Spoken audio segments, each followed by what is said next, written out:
अस्सलाम वालेकुम जी, क्या हाल है तमाम दोस्तों ने? ठीक हो, सेहत तबीयत ठीक है? उम्मीद करना जिथे भी हो खुश हो शुरू करें आज की वीडियो। जो पेपर है ना यही भेजना में हूँ वापस यूनिवर्सिटी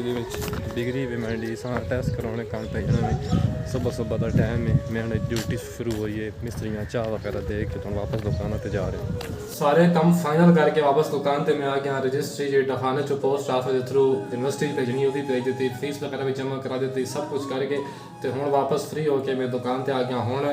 तुम वेखेंदे पे कोरोना वैक्सीनेशन कार्ड जोड़े ना इन बनाना मैं इन बनाने में दो बंदों के कोरोना वैक्सीनेशन कार्ड बनाने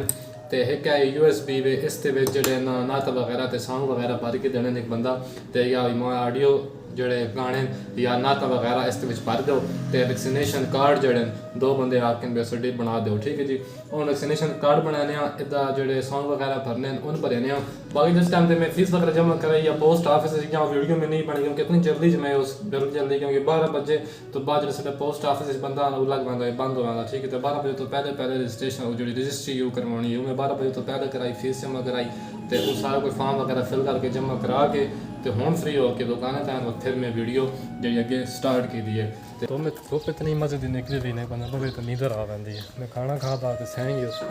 तो हूँ वापस लैना पे मैं दुकान पर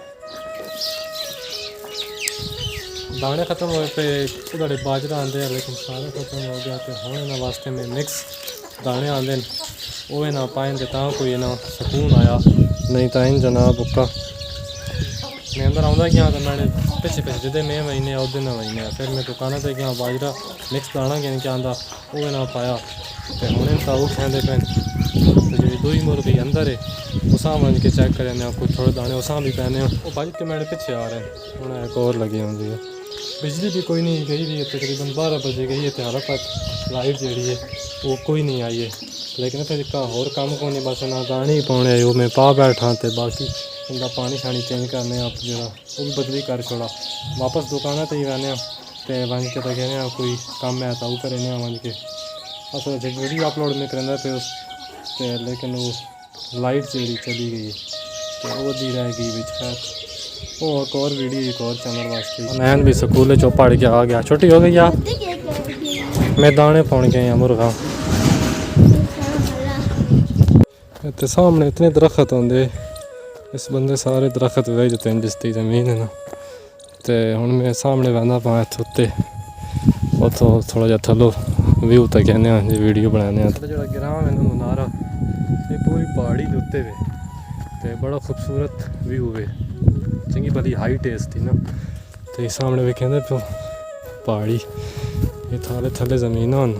तो दूआ उस साइड का वे आबादी तो बाकी इस पासे भी लोगों के कारण और सामने भी कारण ठीक है। थोड़ा जहा विजिट मारने वास्ते आया उस थोड़ी जी वीडियो बनाने वास्ते आया उसमें चलो तो थोड़ा जहा नज़ारा विखा देने इतों ही टुर के वैसा इतों इतों लगता उत्थे वो सामने जा वे जिदे में गए वे उस ठीक है तो इतों बिचों एक शार्ट राह आंदा वे जड़ा इस साइड का वहदा सीधी मेरी दुकान पर सेल्फी स्टिक है मेरे को यारी तो बड़े दिन हो गए असा यूज़ कोई नहीं किया क्योंकि मोबाइल हथ च नप के वीडियो बना के दी तो इस उत्ते जो मोबाइल है वो फिट करके मैं वीडियो बनाना वा लेकिन जो मोबाइल का माइक है ना वो मेरे को कोई नहीं है क्योंकि आवाज़ कई बार माइक की जी ना मतलब हवा हो गया तो आवाज़ इतनी बार सही क्लीयर नहीं होती तो उसका माइक में भाई मैं होने दुबई उन्हें आखे वे उन्हें कहन कहता वे माइक ठीक है उसने वीडियो हालात मैंने वीडियो भी भेजियाँ जितों कहता वे जो स्मार्ट चो दुबई चो कहता वे ना वो भी उन्हें वीडियो भेजियाँ तो एक फोटो भी उससे मैंने भेजे ने वो मैं स्क्रीन पर चला रहे तुम वेख सकते हो स्क्रीन पर जो फोटो चला रहे हैं यह वाला माइक है कॉमेंट्स करके दसे बई माइक ठीक है इस वास्ते ब्लॉगिंग वास्ते या वैसे वीडियो वगैरह बनानी हो तो उस वास्ते माइक बेहतर है या नहीं है क्योंकि मैं फर्स्ट टाइम कहना तो यह माइक में काफ़ी ज़्यादा रिव्यू चेक किए हैं यूट्यूब पर ना वीडियो वगैरह जो लोग मतलब रिकमेंड किए हुए कि यह माइक अच्छा है बोया दा माइक है ठीक है बोया दा M1 माइक होता एक छोटा ये मेरा ख्याल है M1 है तो इसकी आवाज़ की वॉइस क्वालिटी का बेहतरीन है मैं चेक की थी वैसे रिव्यू वगैरह जोड़े ना बाकी सामा यूज़ कर सकते हैं इंशाल्लाह पता लग सी कोई दिन ताई माइक भी आ वैसी तो फिर इंशाल्लाह उसकी अनबॉक्सिंग भी थोड़े शेयर कर तो अच्छी जी क्वालिटी हो वीडियो की वो थोड़े शेयर हो आवाज़ तुम सही तरीके से गाओ तो वैसे जी वीडियो भी वो मैं मोबाइल पर ही बनाना वा तो एडिट वगैरह जो कंप्यूटर पर करना वा इस कंप्यूटर पर ठीक है ਤੇ ਫਿਲਮੋਰਾ ਵੀ ਸੌਫਟਵੇਅਰ ਉਸ 'ਤੇ ਵੀ ਐਡਿਟ ਕਰਿਆ ਵਾ, ਤੇ ਐਡੋਬ ਪ੍ਰੀਮੀਅਰ ਪ੍ਰੋ ਵੀ ਉਸ 'ਤੇ ਵੀ ਐਡਿਟ ਕਰ ਗਿਨਾ ਵਾ, ਤੇ ਜਾਂ ਮੋਬਾइल ਤੇ भी कभी तो कम बाहर होवा फिर मोबाइल ते ही बंदा एडिट कर गिंदा वे। तो इंशाल्लाह वॉइस की क्वालिटी भी बेहतर होवे सी, वीडियो की क्वालिटी भी इंशाल्लाह मजीद तुसां बेहतर कर सा, जो चैनल ग्रो करे सी इंशाल्लाह अच्छे तो अच्छा इक्विपमेंट यूज़ कर सा ताकि वीडियो अच्छी बने, तो थोड़े नाल शेयर करा। हुण हालां ताईं मैं दुकान ते ही अजे बैठा बैठा मगरब का टाइम हो गया, बाहर काफ़ी ज़्यादा अंधेरा हो गया है, तो लाइट मेरा ख्याल ऑन करके ना हाय हाय माहौल बन नहीं है। रिंग लाइट है उसकी रोशनी में ऑन की है, बाकी इतने बैठा वा, लेकिन हुण मैं पे घरे दा ते मैं यार वीडियो इतना दी एंड करिए, क्योंकि ज़्यादा कोई इतनी लंबी डेली रूटीन आई कोई नहीं जो थोड़ा मैं शेयर करूँ, जो काम है थोड़ा शेयर किया जी वो थोड़ा शेयर की है वीडियो। तो बाकी इंशाल्लाह फिर नेक्स्ट वीडियो थोड़े नाल मुलाकात हो सी। अपना ढेर सारा ख्याल रखे, इजाज़त दे दो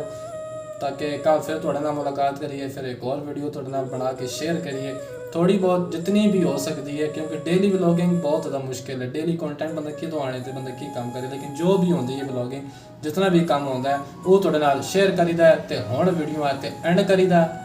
तो कल इंशाल्लाह थोड़े नाल फिर मुलाकात हो सी। अपना ढेर सारा ख्याल रखे, दुआवां याद रखे, तो हमारा जा चैनल आ थले सब्सक्राइब वाला बटन समझ गए हो ना,